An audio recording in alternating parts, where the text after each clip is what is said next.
سب لوگ لاؤنج میں بیٹھے باتیں کر رہے تھے۔ مایا اور شہریار یوں ایک دوسرے سے خوشگپیوں میں مصروف تھے کہ انہیں ارد گرد کی کوئی پرواہ ہی نہیں تھی۔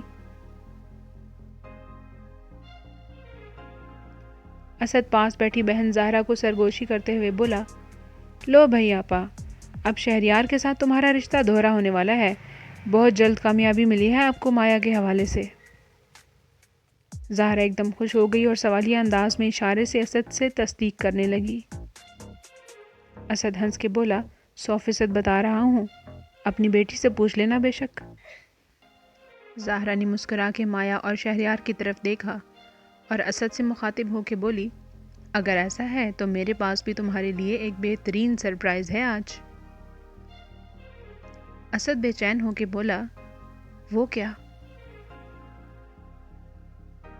زہرا اتراتے ہوئے بولی، بس تھوڑا انتظار اور۔ زہرا وہاں سے اٹھی اور جاتے ہوئے مایا کو بھی ساتھ آنے کا کہا۔ مایا نے زہرا کے کمرے میں جاتے ہی خوشی سے ماں کو گلے لگا لیا۔ زہرا نے مایا سے پوچھا، کیا بات ہے؟ مایا نے خوشی سے گہری سانس لی اور بولی، ماما آپ کو پتہ ہے آج شہریار نے مجھے بتایا کہ وہ مجھے پسند کرتا ہے، اور یہ کہ وہ جلد ہی امریکہ میں اپنی فیملی سے میرے بارے میں بات کرے گا، اور آپ لوگوں سے بھی۔ یہ تو بہت خوشی کی بات ہے۔ سچ کہتے ہیں کسی کا بھلا کرو تو اپنا بھی بھلا ہوتا ہے، زہرا نے خوش ہوتے ہوئے کہا۔ زہرا یہ کہہ کر الماری سے ایک چھوٹی سی ڈبیا نکال کر مایا کو بھی ساتھ واپس لے گئی۔ سب لوگ پھر سے لاؤنج میں اکٹھے ہو گئے تھے۔ کچھ ہی دیر میں سرپرائز سب کے سامنے آنے والا تھا۔ شہریار بڑے بااعتماد انداز میں منظور اور حماد سے باتیں کر رہا تھا۔ اچانک زہرا بولی، سب لوگ میری طرف متوجہ ہوں۔ سب زہرا کو دیکھنے لگے۔ بات جاری رکھتے ہوئے بولی، ایسا ہے کہ آج ابھی اور اسی وقت یہاں پر انگیجمنٹ کی ایک چھوٹی سی رسم ہونے جا رہی ہے۔ میرے بھائی اسد کی منگنی کی چھوٹی سی رسم ہونے جا رہی ہے۔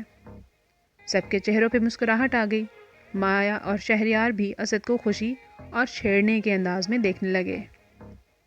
شہریار نے پرجوش انداز میں آہستہ سے مایا سے پوچھا، ہو از دا برائڈ؟ مایا نے مسکرا کے جواب دیا، الماس پھپھو کی بیٹی مہروش۔ اتنے میں الماس مہرو کو ساتھ لیے کمرے میں داخل ہوئی۔ دونوں ماں بیٹیاں انتہائی اداس تھیں۔ سب خوشی سے انہیں آتا ہوا دیکھنے لگے، سوائے شہریار کے۔ شہریار کی جیسے سیٹی گم ہو گئی تھی۔ اس کا چہرہ ایک دم فک ہو گیا اور وہ بکھلاہٹ میں اپنی جگہ سے اٹھ کر کھڑا ہو گیا۔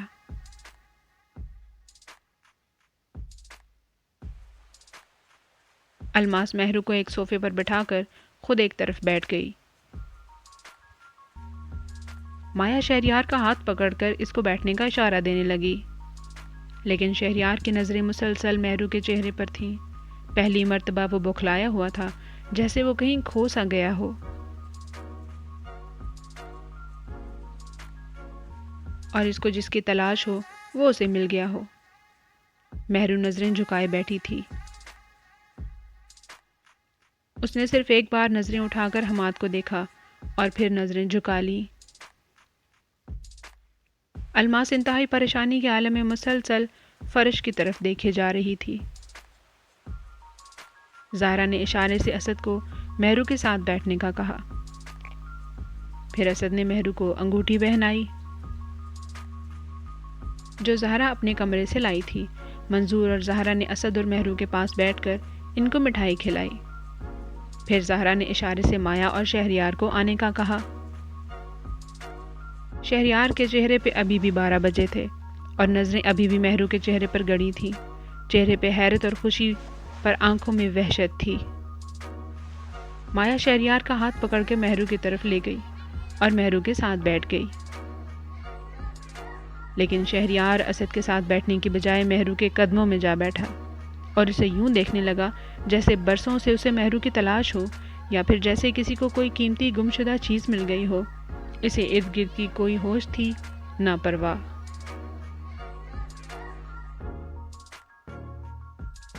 مایا یہ دیکھ کر حیرت زدہ ہو گئی۔ اگر آپ کو یہ کہانی پسند آ رہی ہے تو برائے مہربانی چینل کو سبسکرائب کر دیں۔